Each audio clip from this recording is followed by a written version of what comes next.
as a curious European, I've been wondering why it's said that most people in New Zealand live up north, and if that's true, and why. So, today we're going to find out the answers to all of those questions, at least I hope, because we're going to be looking into this video here called Why So Few People Live on New Zealand's South Island. So let's go ahead and find out the answers to these questions. New Zealand is primarily made up of two main islands along with hundreds of smaller ones, but it's the two big islands that about 5.2 million people live, aptly named the North Island and the South Island. But while the South Island is considerably larger in area size, the North Island holds the vast majority of New Zealand's population. So why don't more people live on New Zealand's big empty South Island?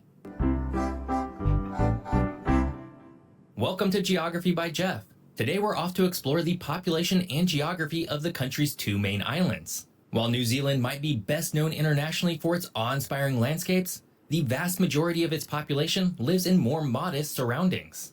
And as usual, there's a geographic reason for this. New Zealand is truly a remarkable country in so many different ways. And while it definitely has an extraordinary geography and population distribution, its human history is also unique from almost anywhere else on the planet, mostly because, in the grand scheme of things, it's not that old. The Maori, the indigenous peoples of the island, are believed to have arrived in New Zealand in a series of canoe voyages from eastern Polynesia, with the most common theory suggesting that they arrived somewhere between the year 1320 and 1350, or about the same time as the bubonic plague was ravaging Europe. The Maori discovered the islands in a period known as the Great Migration and established themselves across the two main islands. Over time, they developed a distinct Maori culture, rich in mythology, arts, and a unique social structure based on tribal units known as iwi. European contact with the Maori on New Zealand began in the late 1600s, but it was not until the late 1700s that significant interaction occurred. The first European to sight New Zealand was Dutch explorer Abel Tasman in 1642. But it was Captain James Cook's voyages of exploration in the late 1760s and early 1770s that marked the beginning of regular European contact. Cook's comprehensive mapping and documentation of New Zealand paved the way for increased European interest in the region. During the 1800s, significant change and upheaval had begun to set in for the Maori as European settlers, primarily from Britain, began to arrive in increasing numbers. The Treaty of Waitangi, signed in 1840 between the British Crown and various Maori chiefs, became a central document in New Zealand's history. Yeah, that's actually not that long ago, 1840, if you think about it. The treaty intended to establish a framework for British settlement and to recognize Maori rights to their land. However, differing interpretations of the treaty led to disputes, particularly over land ownership, that resulted in several conflicts known as the New Zealand Wars. But it would take until the first half of the 1900s for New Zealand to assert its national identity on the world stage. As part of the British Empire, the country participated in both world wars, and these conflicts had a profound impact, fostering a sense of independent national identity. Post-World War II, New Zealand experienced significant social and economic changes and moved away from its reliance on the British market, diversifying its economy and trade relationships, particularly in the Asia-Pacific region. Unlike most regions of the world, New Zealand has not had human settlement for a long time. And this is partly due to how far New Zealand is away from basically everything else. But before we explore the geography of New Zealand, if you're enjoying this video, hit that subscribe button. More fun geography videos are just a single click away. New Zealand, a country famed for its majestic landscapes and diverse physical geography, is located in the South Pacific Ocean, far away from almost anything else. The country comprises two main landmasses, the North Island and the South Island, along with around 700 smaller islands. Yeah, I did not know that. Like 700 islands. I didn't even know there were so many around it. That's crazy. Stretching approximately 1,600 kilometers from north to south, New Zealand's geography encompasses a Like, do people even live on some of those islands, or don't they? Like, I have no idea. Range of climates and landscapes, from subtropical forests in the north to glaciated valleys in the south. The North Island is characterized by its volcanic... That's also so crazy to me, how there's such a difference in the landscapes. Being from the Netherlands, like, we don't have that much variety. So that's awesome. Activity, a result of the Pacific and Indo-Australian plate boundary running through it. The geothermal activity is showcased in areas like Rotorua, known for its hot springs and geysers, And the Taupo volcanic zone, where Lake Taupo, the largest lake in New Zealand, sits within a caldera formed by a supervolcano. The North Island also features the country's largest city, Auckland, located on an isthmus between two harbors and surrounded by volcanic hills. The landscape of the North Island is predominantly rolling hills, with a spine of mountain ranges running through its center, including the Ruahine, Tararua, and Kaimanawa ranges. Meanwhile, the South Island, larger and more mountainous than its northern counterpart, is dominated by the Southern Alps, which stretch almost its entire length. Within these ranges lies Mount Cook, the highest peak in New Zealand. The Southern Alps are also home to many glaciers, including the Franz Josef and Fox glaciers, notable for being some of the most accessible glaciers in the world.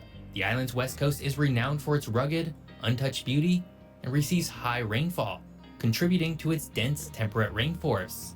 In contrast, the eastern side of the South Island features extensive plains, most notably the Canterbury Plains, which is drier and more suitable for agriculture. New Zealand's coastlines also offer a dramatic variety, from the sandy beaches in the North Island to the fjords in the southwestern South Island, such as the famous Milford Sound in Fiordland National Park.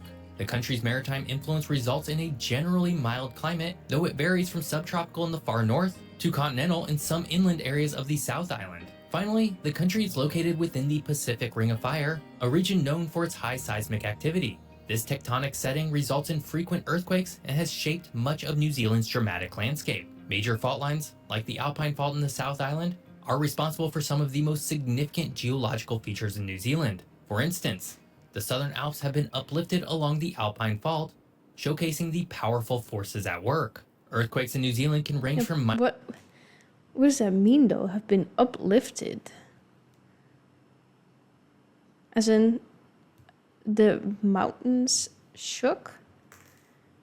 Is that what it means? minor tremors that are barely felt to major events causing significant damage and posing serious safety risks. Notably, the 2011 Christchurch earthquake, which resulted in considerable loss of life and destruction, highlighted the country's vulnerability to seismic events, which perhaps makes it not all that surprising that most New Zealanders live on the North Island and not the South Island. New Zealand's population distribution between its two main islands, the North Island and the South Island, is markedly uneven, with the North Island hosting about 4 million people, or about 77% of the country's entire population. Wow. Yeah, that's a lot. I didn't know that. I didn't know about the distribution and the percentages. But 77% of the population, that's a lot. This leaves the physically larger South Island with only about 1.2 million people. And all of this is due to unique geographic reasons that have influenced where New Zealanders have chosen to live. Historically, But I wonder also how many people like New Zealand people, Kiwis, I guess, have moved to Australia or just live in Australia. settlement patterns established during both the Maori and European colonization have played a significant role. The Maori, New Zealand's indigenous people, settled more extensively on the North Island.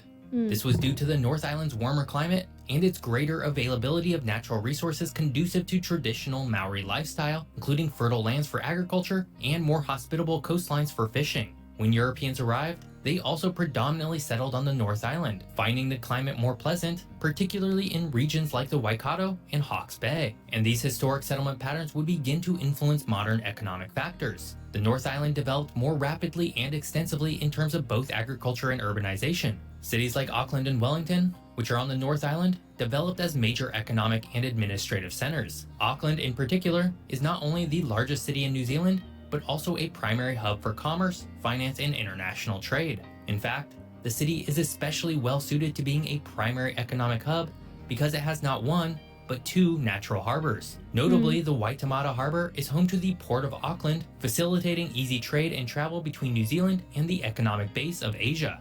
Geographically, the North Island also offers a wider range of environments that are generally more suitable for human habitation. The island's volcanic soil, especially in regions like Waikato, is highly fertile, making it ideal for dairy farming and horticulture. In contrast, the South Island, while larger in land area, has more challenging geography, with the Southern Alps covering a significant portion of the island. This mountainous range limits the amount of arable land and influences the island's cooler climate.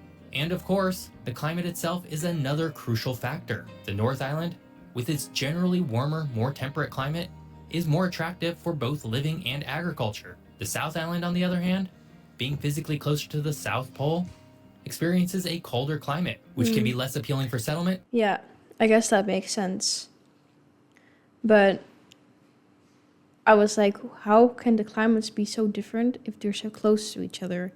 But it makes sense if, yeah, the South Island, that is further down south, so that would be colder. But I didn't know that it would impact it that much already, like being so close still to the North Island. And poses more challenges for growing food people need to eat. Finally, the development of infrastructure has historically been more concentrated in the North Island, with key political and economic institutions, as well as transport and communication networks more developed on the North Island. There has been a natural gravitation of people towards these facilities and services so they can live modern lifestyles. Today, the largest metropolitan areas on New Zealand's North Island would be led by Auckland with about 1.7 million people. This would be followed by Wellington with 440,000, Hamilton with 185,000, and Tauranga with 161,000. On the South Island, the largest metro area would be Christchurch with 521,000 people, and Dunedin with 100. But wait, he said there were about 4 million people on the North Island, right? 4 million, 5 million? So Auckland having 1.7 million people, that's kind of crazy. 6,000 people. No other city on the South Island has more than 100,000 people. But despite all this talk about the North Island and South Island, New Zealand itself actually has an entire realm of its own comprising places much farther away.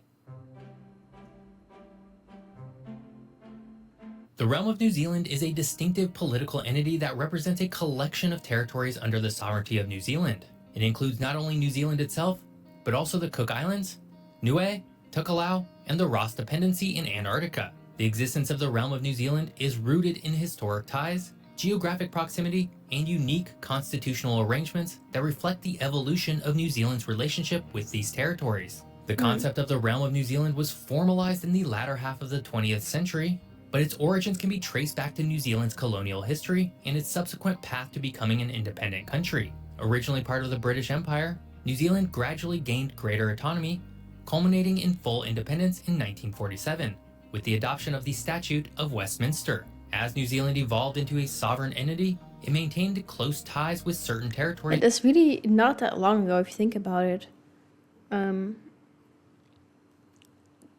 Yeah, that's only like, well, a little under 100 years ago now that they gained independence. So really, if you think about it, that's not long. In the Pacific that were also under British administration. The Cook Islands and Niue are key components of the realm and are unique in their status. Both are self-governing states in free association with New Zealand. This means that while they are independent and have their own governments, New Zealand is responsible for their defense and foreign affairs, a responsibility that is carried out in consultation with these states. Tokelau, another territory in the realm, is a group of atolls that remains a non-self-governing entity of New Zealand. Unlike the Cook Islands and Niue, Tokelau has not opted for self-government in free association, but maintains a close administrative and constitutional relationship with New Zealand. Finally, the Ross Dependency, the final component of the realm, is a sector of Antarctica claimed by New Zealand. This claim, recognized only by a few countries,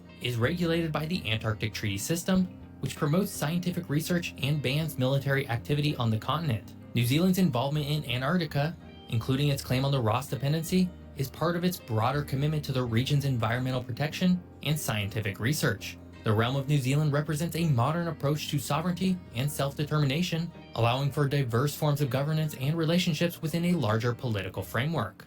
New Zealand punches way above its weight in terms of global prominence due to its stunning geography. Despite this geography, however, most New Zealanders live within a few key urban areas, mostly on the smaller North Island. If you have anything to add, then always like put it down in the comments. But yeah, now I know more about why most people live on the North Island. So as I understand, the biggest reasons for it are that the Maori first got there and settled mostly on the North Island, and then the British also did, mainly because of the warmer climate and that it was better suited for agriculture and human life. I didn't know that it was that 77% at this time of when he made this video, at least, that 70% of the population lives on the North Island. So let me know if you're watching this, if you live on the North Island or the South Island, and maybe if you do live on the South Island, you can tell us more about it. But yeah, interesting to watch. New Zealand, again, has so much beauty and variety. And anyways, thank you for watching, and I hope to see you in my next video very, very soon.